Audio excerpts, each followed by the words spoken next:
Greeks are venting their anger at even more planned cuts, which the EU is demanding in return for vital funds. The country's Deputy Foreign Minister has quit over the deal, making it the fourth resignation since its announcement.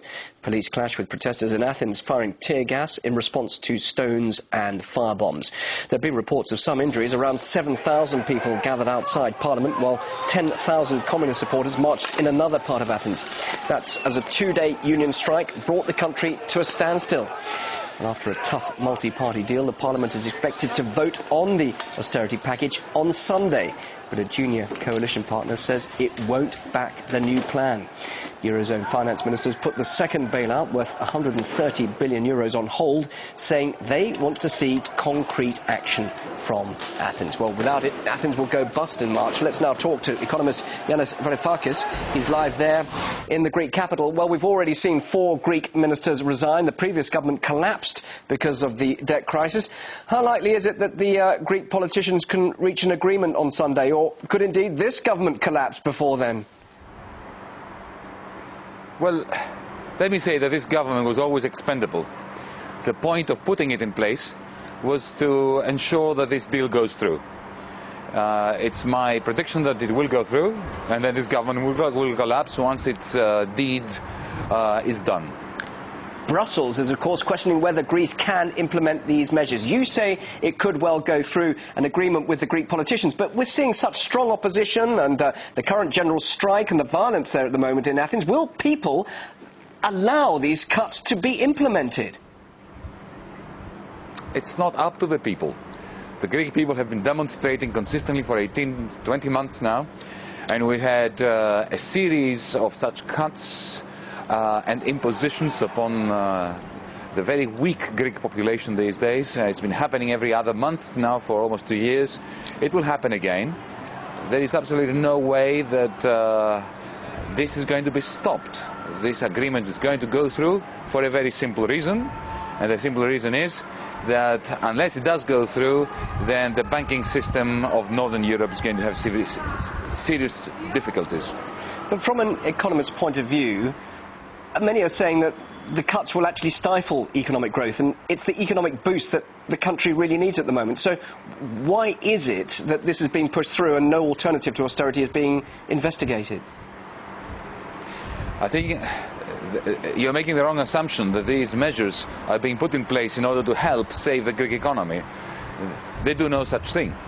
These measures are part of a loan package, the purpose of which is to delay the steady disintegration of the Eurozone and give more time to Germany's politicians to find out what they are going to do with the German and the French banks, which are insolvent.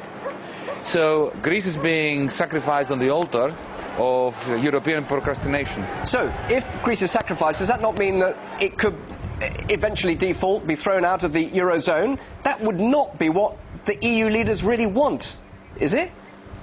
No, it's not what they want. It really isn't what they want. But on the other hand, our political leaders in Europe have been clueless now in the last 2 years as to exactly what they want.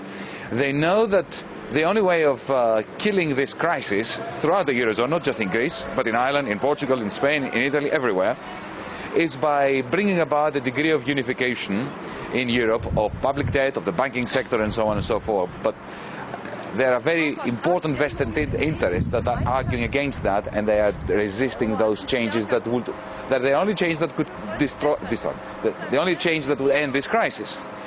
On the other hand, they know that unless they do that, then the crisis will continue. So all they're doing is they're using sellotape or plaster on a festering wound, which is Greece today, Ireland, Portugal, Italy, and so on. So this is what Europe is doing. It is treating a very severe medical issue by means of cortisone and a little bit of aspirin. OK, and what about the Greek people? There you are in Athens. The measures agreed upon Thursday include, what, further cuts of 15,000 jobs, lowering the minimum wage, obviously pensions being affected. Can you give us an illustration of what sacrifices Greeks are really having to make to remain in the Eurozone? From your point of view, being forced to remain in the Eurozone. No, I don't think that these sacrifices are being made for them to stay in the Eurozone. Greece can stay in the Eurozone very easily while defaulting. You don't have to get out of the Eurozone if you default. But what is happening here is that Greeks are being threatened that unless they keep borrowing money from Germany, from France, from the IMF, from the ECB, in order to keep repaying the Northern European and Greek banks, then they are going to be thrown out of the Eurozone. But this is, of course, an empty threat. The tragedy is that our political class, the political establishment, is in their pockets.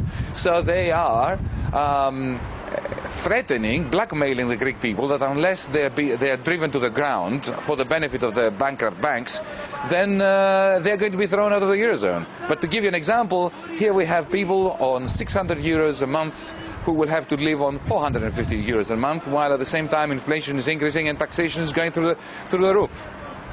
Yanis, thanks very much indeed for your perspective on this. Yanis Varoufakis joining us now, just joining us there from the University of Athens. Thank you very much for your thoughts. Thank you.